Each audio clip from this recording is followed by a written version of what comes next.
day after the 4th of July, Independence Day. And, that is a great film from a few years back, 20 years back. Yeah. So we have survived the alien attack. The aliens are actually on the run now. And that's the best part of movies, is that when the aliens are out to kill you and you're in panic mode, you know that there's undoubtedly going to be some kind of an outcome where you leave the room unscathed, and that's the beauty of movies. And we're going to be talking about movies with my good friend Barret. How are you this morning, Barret? I'm doing great, Chris, and yeah, I'm definitely excited. And I did love Independence Day, the original Will Smith version. I think there was a part 2 that came out a year, maybe this year, last year, something like that. I didn't see that one, but yeah, the original was pretty classic.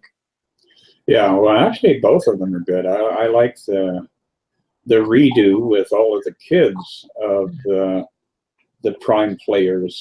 Will Smith's adopted son is one of the principals in the new movie, and the president's daughter is another one. And so it just, so. Nice. And speaking of great movies, today we are going to have a little discussion about a movie that I found very profound in a lot of ways, as far as having some relevance to A Course in Miracles, and that is Interstellar. So both of us have reviewed the movie recently, and what are your thoughts, Barret, as we open up our discussion around the movie Interstellar? Well, the first thought I have is to say, spoiler alert, we're going to be talking about probably this whole movie. So if you haven't seen it and you're not wanting us to reveal key plot details, now is a good time to pause this video and go watch the movie yourself, and then come back and join us, because there are some kind of great twists and turns to the whole story, and we're going to go into all that today. So I did think it was really just a great movie. I've always kind of liked sci-fi and space as a topic in general, so this one obviously fits in that category. But I think even in the genre of sort of space and science fiction movies, this one to me was a notch above. And I think the acting was great. I think the story was really good.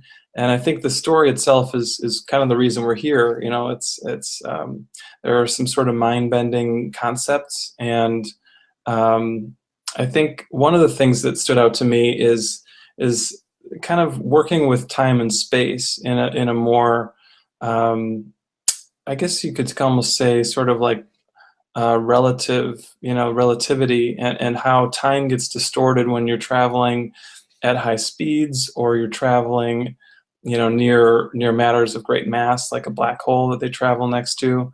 I think that was one of the first things that jumped out in the movie, because it really makes you think. And the first thing it makes you think is that time is not what it seems to be. So I think even that thought is a really great idea that connects with what the Course is telling us. So yeah, that's the first thing that kind of jumped out at me as I was rewatching it again a few days ago.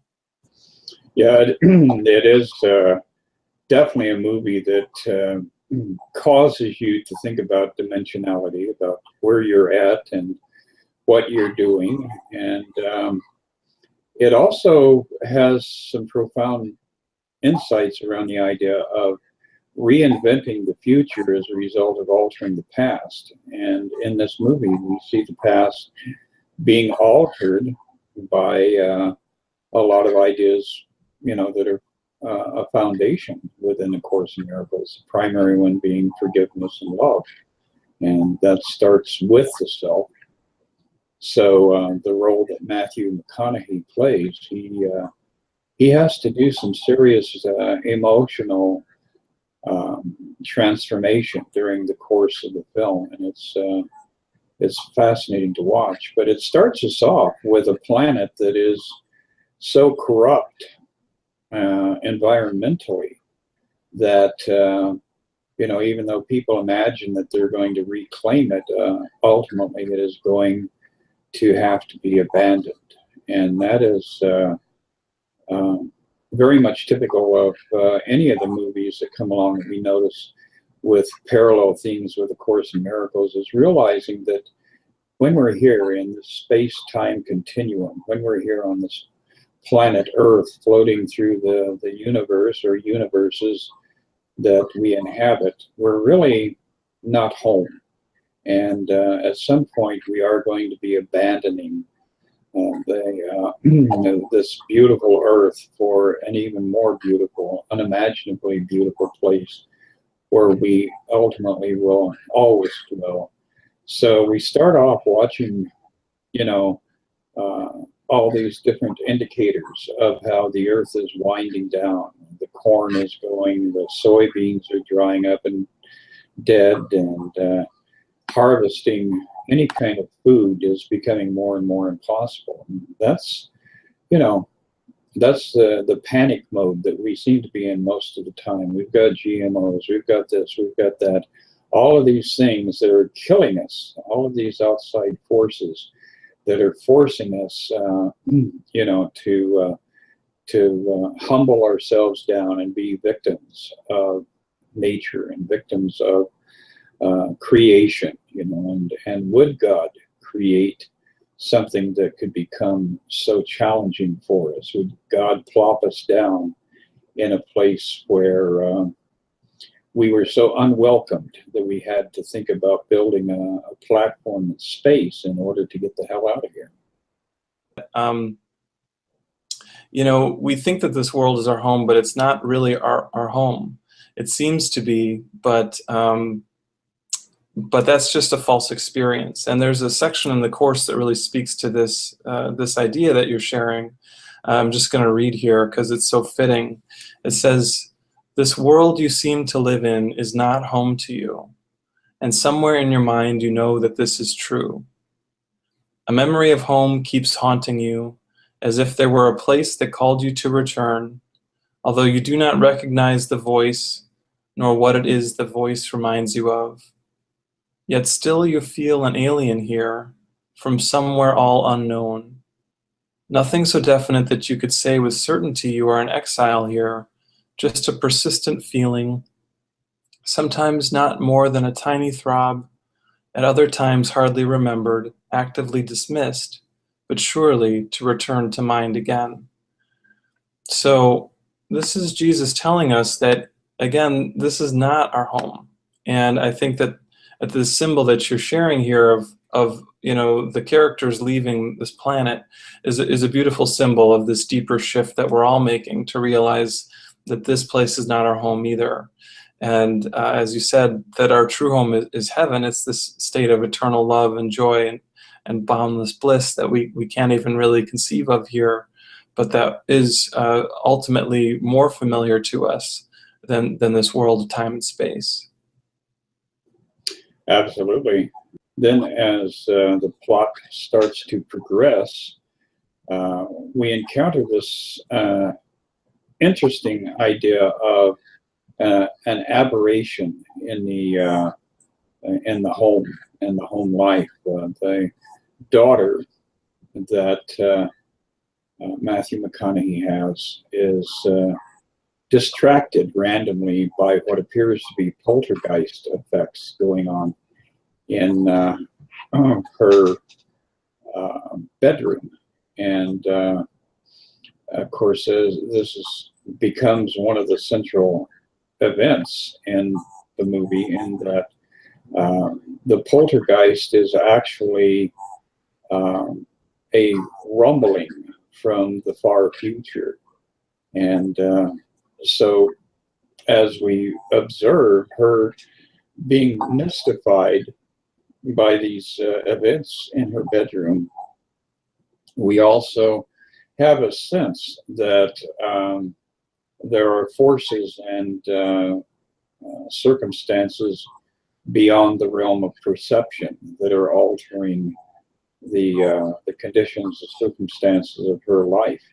And that really, I think, is a big Course in Miracles thought, in that we tend to trust our sensory input. We tend to have a very flat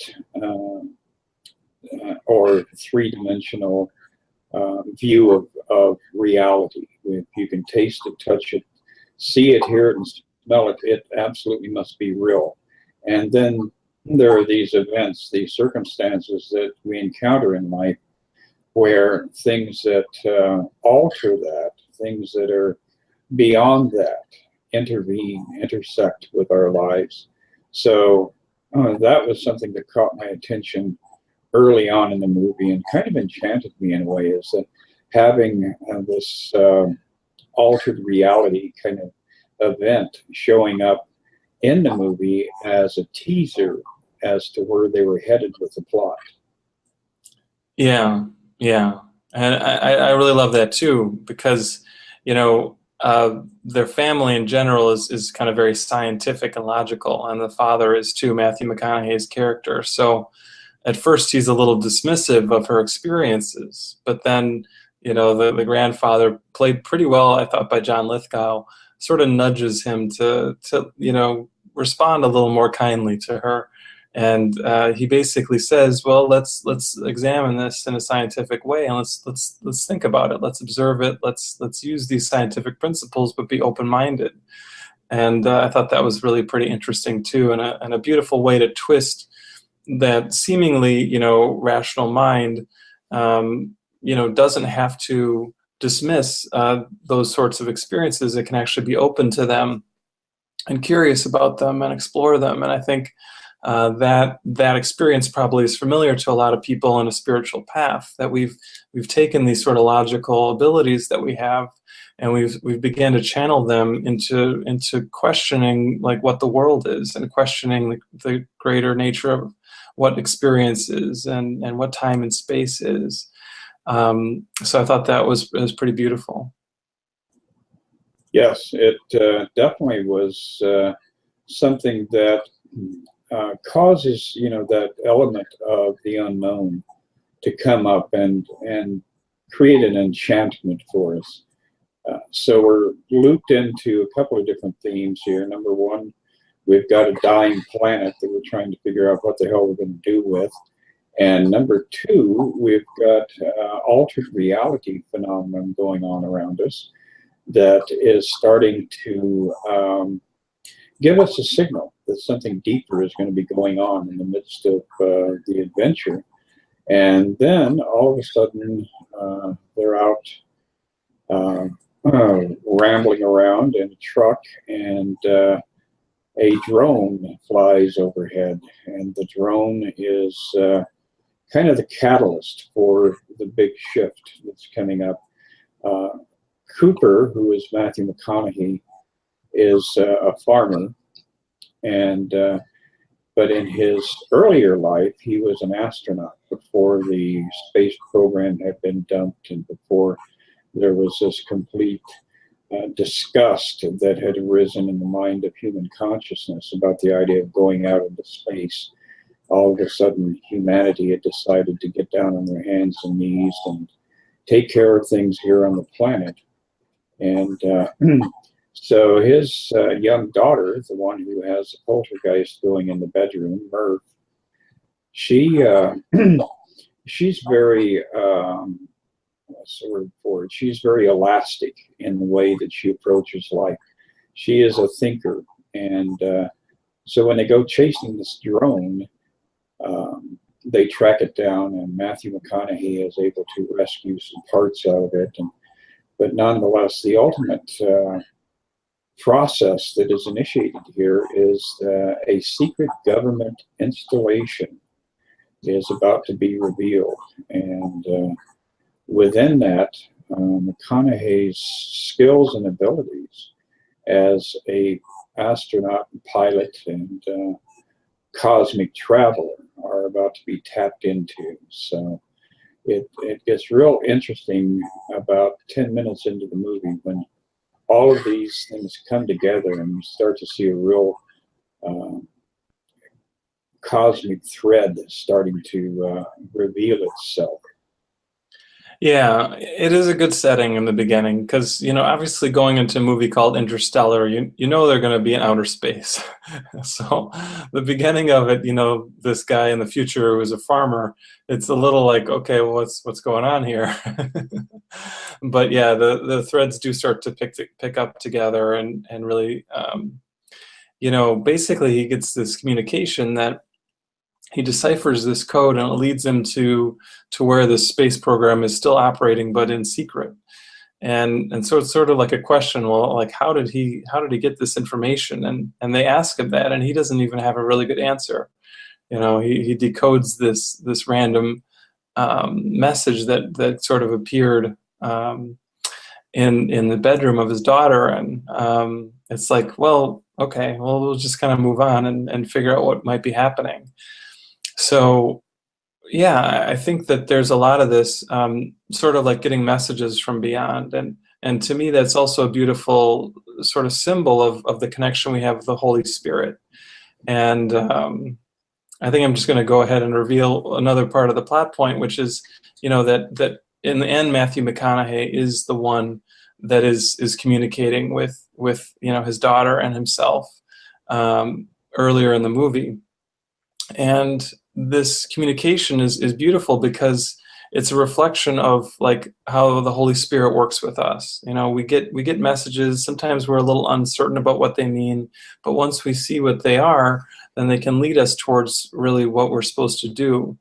And the Holy Spirit is actually us. It's the higher level of us. It's the more advanced and the more knowledgeable, like the part of us that can really see everything, rather than the part of us that's limited to these five senses and to this time and space-based experience. So it's just a beautiful, beautiful message here that that we are always helping ourselves, and we're helping ourselves all through space and time.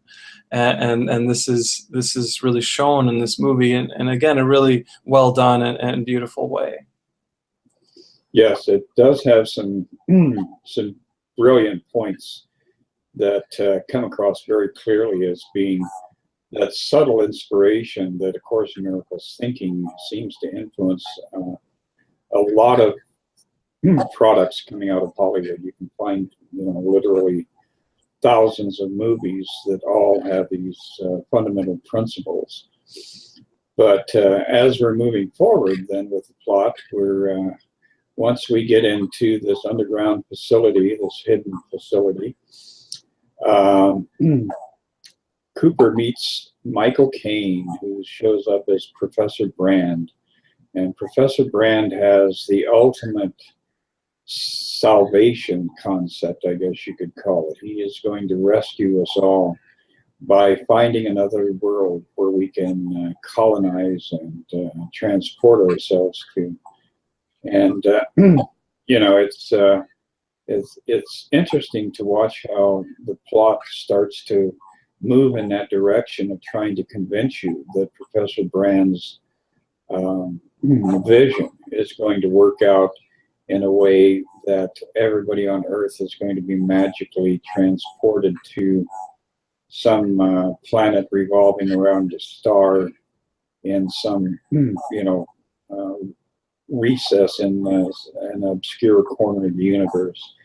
So that whole idea of escape and exodus and migration comes up, and that really is what the ego on this level of life likes to present to us is, wherever you are, you're going to use it up, and then you're going to have to migrate, and then you'll probably have to subdue people and fight off aliens and conquer the land all over again. So we're given this idea of exodus as a process of struggle, but it's the only option that humanity really clearly has. Yeah, yeah. And obviously in this world, sometimes we are faced with those sorts of extreme situations, and we do have to navigate them. But I think you're also alluding, Chris, to the deeper truth in the Course, which is that nothing here in the world of form is ever our true salvation. That our true salvation is the experience of peace within that can happen regardless of things working out here or not. I've even heard it say, if the kind of worst thing happens and we do annihilate this planet and all humanity is wiped out, well, the mind is going to continue going on, and it's just going to sprout up again somewhere else. Because until we heal the thoughts in our head, until we heal all the issues that are within us on the level of mind, we're just going to keep reincarnating. So whether that happens in this specific form or some other form, until we do this healing work, we're just going to keep going through this cycle over and over and over. Very true. It is a sad reality that Adam and Eve and Noah and all of those guys back in our ancestral lineage were always being pursued by a vengeful God. And it seems like in certain science fiction movies, we see that vengeful God appearing as nature that has been corrupted, and so she's going to get even with all of our evil activities, all of our heathen moments that we have. So anyway, after he meets the professor and starts to get on board with the program, the next thing we know is that he's having to disconnect himself from his family because he's been called upon to go into outer space and pioneer this program of relocation. And so the kids, his two children, his son and his daughter, are pretty much opposed to his leaving. They just simply don't want to indulge that. They believe that there's got to be something as an alternative that would make more sense. But he gets through that process and does get on his rocket ship and rides off into space. And his daughter ends up being somewhat adopted by the professor, by Professor Brand, Michael Caine. And at the same time, as an interesting twist, Michael Caine's own daughter is one of the chief scientists who's involved in the project. And she leaves with Matthew McConaughey on the spaceship. So that's kind of a fun twist of parent roles, lover roles, relationship roles in general. So as they're going through all these different variations of relationship, we see a lot of enmity building, a lot of frustration and anger and hostility, especially between Matthew's daughter and Matthew, but also ultimately between Professor Brand and his daughters. So we've got parallel ideas going on in the script. Yeah, and again, as they start to journey forward together, this is where some of these other interesting things start to play out where, for the people on the spaceship, it seems like maybe only a few years are elapsing, but because of the relativistic effects of their travel, decades and decades are passing back on Earth. So, as some of these video messages come to be received by the ship, he sees his whole family, age, and, grandchildren get born, and, his children come to reach basically the same age as him. And, he just goes through this emotional roller coaster of all these experiences, realizing the choice he made to try to, help humanity and leave on this mission meant that he was not there for all these many different experiences that they were having. So I thought that was kind of a fascinating scene, and I don't know, that just really spoke to me.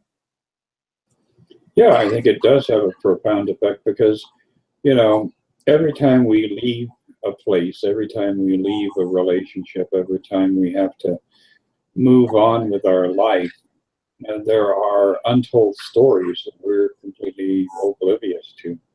And maybe, 10, 15, 20 years later, they catch up to us and we see, how things had turned out, and we wonder if we had made the right decisions, taken the right steps. But ultimately, again, that's a very powerful point within the script of this movie, is that even though there was a certain sense of loss and a sense of, you know, what the hell was wrong with me? What was I thinking when I did this? By the end of the storyline, everything is redeemed. And that's one of the things about A Course in Miracles that we are, is reinforced over and over again, is the idea that there are no wrong decisions, that every set of circumstances we experience in life is a necessary part of our own evolution. And so we have to get back to the place where we can trust that we are being led in the right direction. And even when it appears that we've made bad choices, the truth is those bad choices had to show up in order for us to make our next step as far as, you know, climbing that ladder of ascension. Yeah, as the Course says, you know, the Holy Spirit looked back from the end of time and decided when, you know, each should sort of awaken from the dream. I like that perspective because we don't see the whole picture until we get to the end of the journey. So while we're traveling down our path, we can often say, well, that was bad. I don't want that. That shouldn't have happened like that.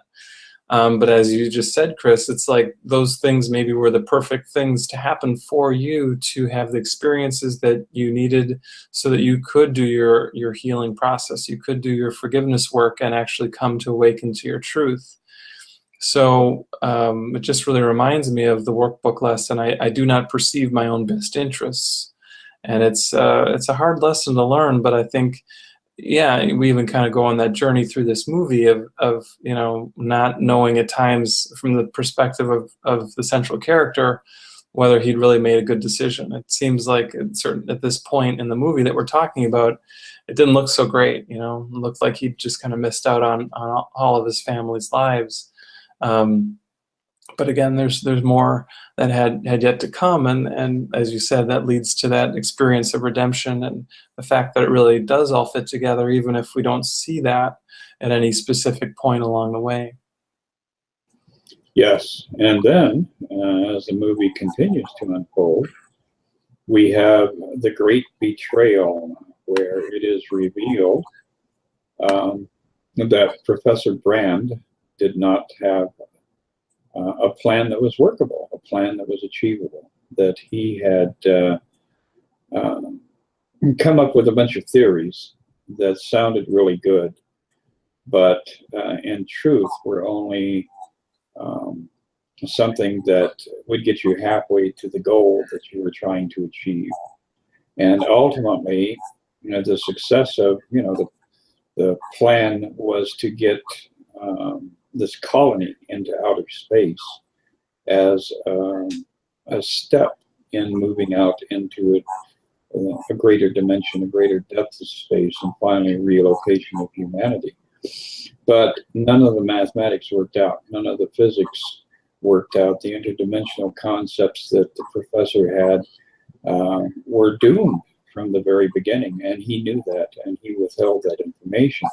So he basically sent everybody out on a wild goose chase, strictly on the hope that somehow an answer will be presented as a result of you know, going on this great adventure across the vastness of black holes and wormholes and all sorts of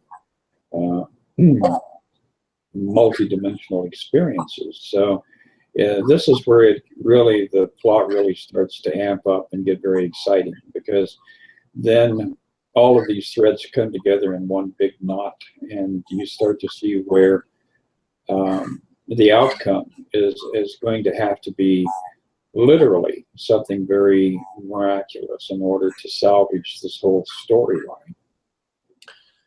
Yeah, and that really does culminate in the experience of the central character deciding to try to go into the black hole. There's two purposes for that. You know, one, to kind of have this experience of trying to get the information that might actually complete the professor's equation, and the other, so that so that his fellow astronaut could reach another destination that has had some hope as an outpost for humanity as well. And this part of the movie really was the part that I love the most, where he goes into this place that's sort of beyond time and space, and he can reach back. He can see different times, mostly all through his daughter's bedroom, which is where he got these messages to start with, and he's able to communicate the things that he ended up finding out, before he left, that led him to take this journey in the first place. So there's this interesting, well, like, how could that have happened if this didn't happen? Well, it all did happen the way it happened. And so it's like this perfect puzzle that all fits together. And again, it just really emphasizes that there is a non-linear truth. There is sort of like this holographic nature to the universe, and that time does not just flow from past to future, even though that's the way we typically experience it. That it actually all sort of happened at once, and it just is unfolding this way in our way that we live our lives. So I thought that message was really beautifully done, and a beautiful message that, again, as I said before, we're always ultimately helping ourselves, and it doesn't always look like that, but that is what we're doing every time we choose to be kind with a stranger, to be gentle with someone who's being rude or unkind to us. We're actually helping ourselves, and the way that it happened might be way beyond what we can conceive of. And I think this movie sort of gives us one very cogent and clear glimpse into how this sort of helping ourselves can unfold. Exactly. And, by the time we get to the end of the movie, by the time he has been absorbed by the mass of the black hole and put into various altered dimensions and realities, he finally is tossed out of it, I guess you could say, is kicked out of this nether space and catches up with his daughter, who is at this point become a great-grandmother and is on her deathbed. And so he stops in and tries to resolve the angst and frustration that they experienced as a daughter and father that weren't always on the same page. But then as a final finale, we see him get into another spaceship and take off in search of Dr. Brand. And I think this is really a perfect ending because, like all great movies, whatever the window dressing is, whatever the adventure may appear to be, if you reduce a great movie down to its core essence, it's about relationship. And over the course of the time he spent with Dr. Brand, he discovered an unrealized sense of love and sense of a desire for commitment with her. And so it finishes off with his daughter transitioning out of her physical form, his son having given him grandchildren. He's able to see, his great-grandchildren and his grandchildren. His son has already transitioned over also.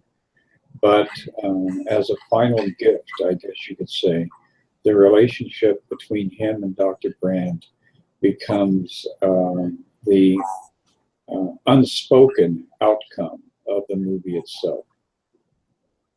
Yeah, it is a beautiful kind of arrow towards the possibility of connection and, letting go of that kind of emptiness inside. And I think it's sort of encapsulated in this idea of, romantic relationship, but it's evocative of that greater love that we're talking about. And you could say that everything that happens in this movie is really part of that journey of awakening. And, even if humanity continues to get more and more technologically advanced, the true advancement is the advancement of the spirit. Are we willing to choose love, whatever it is we're doing, if we're on this planet or other planets or exploring, far reaches of our solar system or galaxy? Are we doing it with compassion? Are we doing it with love in our hearts? And I think that's a a message that might be kind of woven into this movie as well. Yes, it's interesting how the writers, the directors, the producers, the actors are oblivious most of the time to the greater depth of the message that they are putting forth in their creative efforts.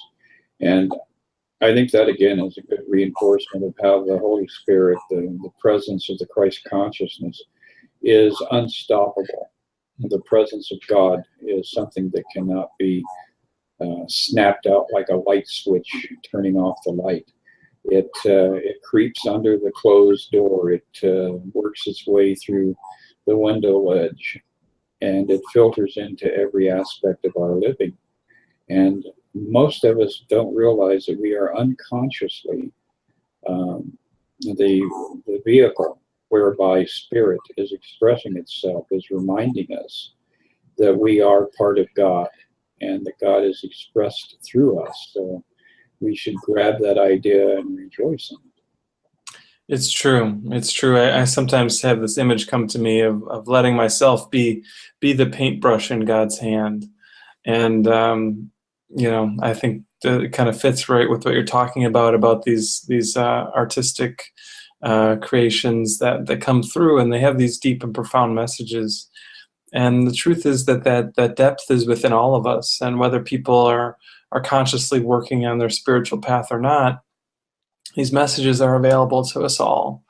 And I love how they get expressed and explored in movies. It's one of my favorites. So it's been really fun talking about all these dynamics with you, and I'm looking forward to doing it with more movies too.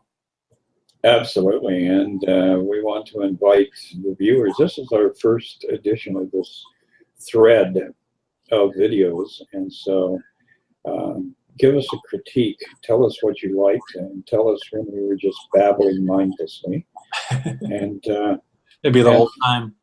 Yeah, it could very well be, but nonetheless, and share it. Subscribe to the channel and get out there and share it, because if we get a good response, we'll continue to do these. And I'm sure that a week from now we'll have something magnificent to contemplate, although Barret will be on a plane, so it may be a little bit further out for the next edition of movie time, but we'll see what happens.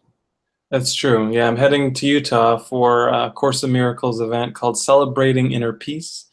So it's not too late if you happen to have a few days and want to hang out with great course teachers like Gary Renard and David Hoffmeister, Maria Felipe, Jimmy Twyman, and more. We're going to be honoring the Foundation for Inner Peace, the original publishers of the course, who are also doing ongoing translation work to make the course available to more and more people throughout our world. So it's a good cause, and we're going to have a good time. So if that speaks to you, feel free to come out and join us too.